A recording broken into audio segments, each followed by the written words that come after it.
Hallo Sebastian, schön dich zu sehen. Es geht um ein Thema, über das wir uns schon mehrfach unterhalten haben, die Wegzugssteuer. Und hier haben wir ein ganz tolles Praxisbeispiel. Und deswegen dachten wir uns, es wäre gut, an diesem Praxisbeispiel die Problematik in dem Zusammenhang nochmal zu erklären. Anlass ist ein Artikel, der im Handelsblatt war, Anfang Juni. Und da wird von einem Steuerzahler berichtet, der erst in letzter Instanz Recht bekommen hat und nun die Wegzugsteuer aufgrund eines temporären Umzugs ins Ausland nicht bezahlen muss. Klär uns als erstes nochmal auf, für die Leute, die nicht so eingefleischt sind in das Thema, die Wegzugsteuer, was ist die überhaupt? Genau, also die Wegzugsteuer ist immer dann fällig, wenn ich an Kapitalgesellschaften im In- und Ausland beteiligt bin, zumindest 1% und ins Ausland umziehe. Dann werden hier die Stellenreserven aufgedeckt. Das heißt, es kommt letztlich zu einer fiktiven Veräußerung.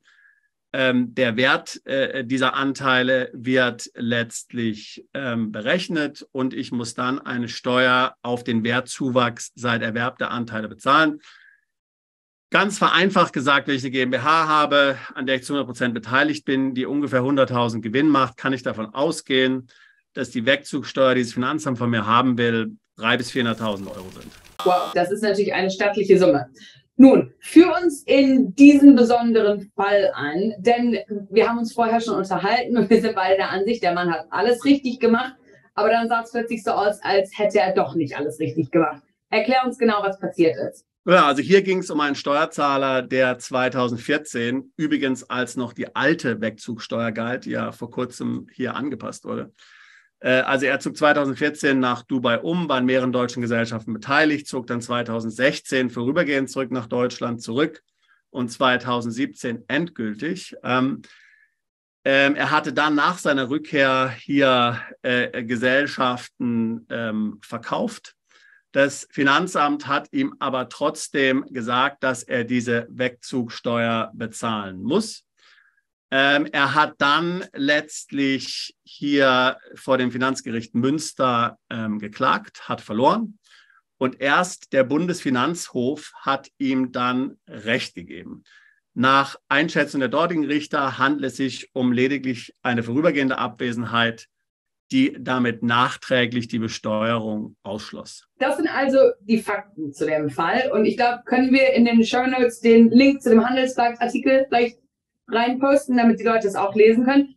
Was macht den Fall für dich so interessant? Also zum einen ist es mal interessant, dass wir ja hier immer relativ theoretisch über diese Zusammenhänge sprechen. Aber hier hat man jetzt mal wirklich ein praktisches Beispiel aus dem Leben, was publiziert ist, anhand dessen man auch mal sehen kann als Betroffener, wie sowas konkret abläuft. Also das finde ich schon mal grundsätzlich interessant und für jeden, der ins Ausland umziehen will und hier möglicherweise mit der Wegzugsteuer zu tun hat, weil er an Unternehmen beteiligt ist, der sollte sich damit auseinandersetzen. Wie läuft sowas ganz praktisch ab? Ja? Was weiterhin interessant an diesem Fall ist natürlich, dass hier noch die alte Regelung zur Wegzugsteuer galt. Die neue Regelung ist in gewisser Weise strenger. Ja? Denn heute muss man auf jeden Fall bei Wegzug ins Ausland auch nur temporär eine Sicherheitsleistung hinterlegen in Höhe der zu erwartenden Steuer. Kann zum Beispiel sein, dass ich dem Finanzamt erlaube, einen Grundbucheintrag hier zu machen bei meinem Haus. Oder aber ich bezahle die Wegzugsteuer und würde sie dann im Nachhinein, wenn ich tatsächlich nur vorübergehend weg bin, wieder zurückerhalten.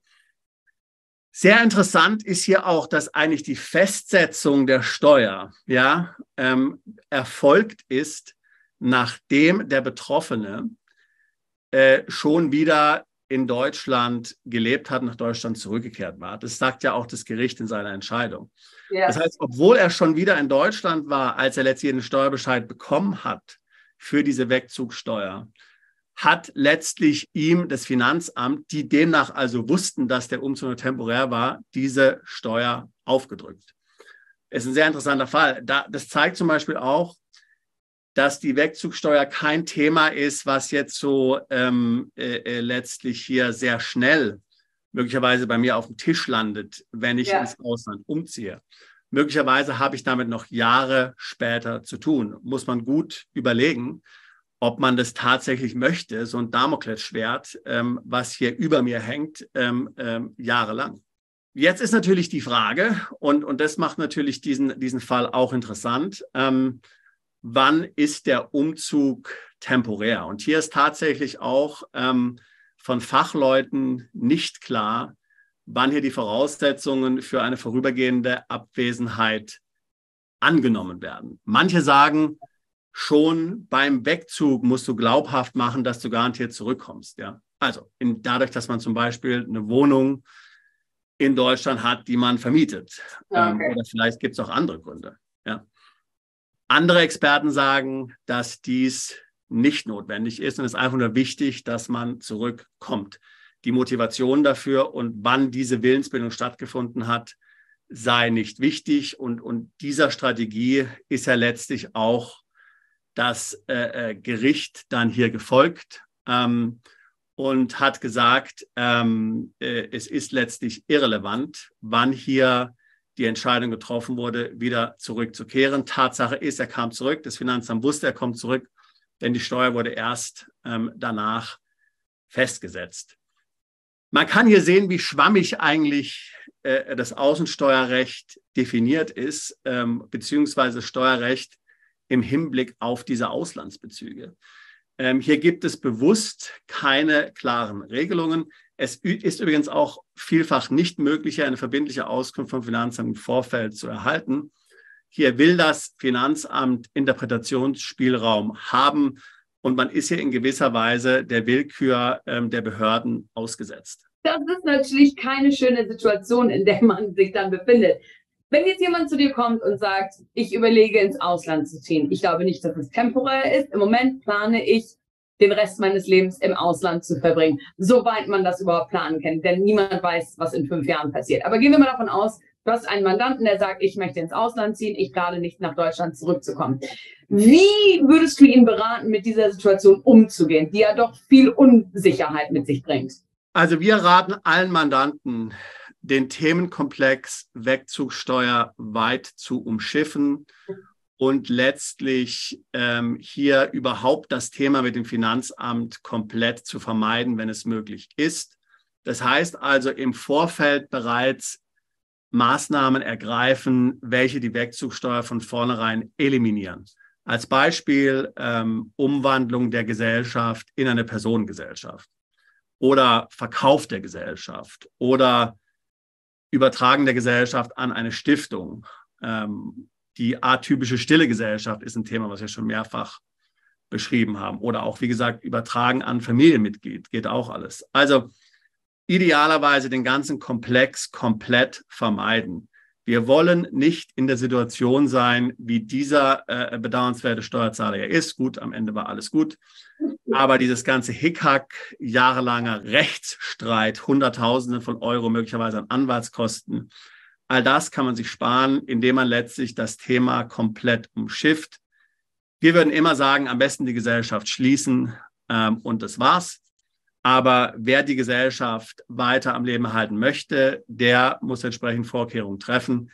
Wir haben da ja auch einige Inhalte auf unserer Webseite, wie man die Wegzugsteuer vermeiden kann. Und erst dann kann man im Grunde genommen ruhig schlafen. Super. Sebastian, vielen, vielen Dank für diese Information. Es war, wie gesagt, total interessant, an einem Praxisbeispiel mal zu hören, wie es sich mit der Wegzugsteuer verhält. Vielen Dank für deine ganzen Informationen. Bis bald. Tschüss. Bis bald, danke.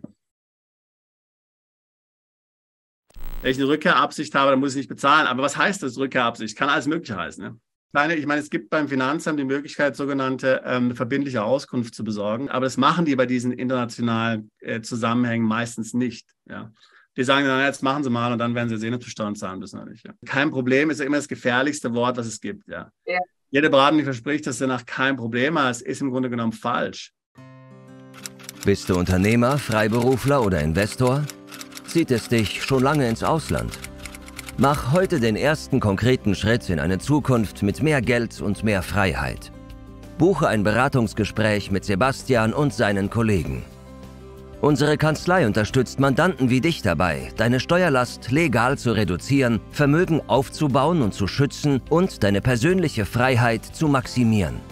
Profitiere jetzt von unserem Fachwissen und unserem Netzwerk. Gehe zu mandatierung.com und werde Mandant unserer Kanzlei.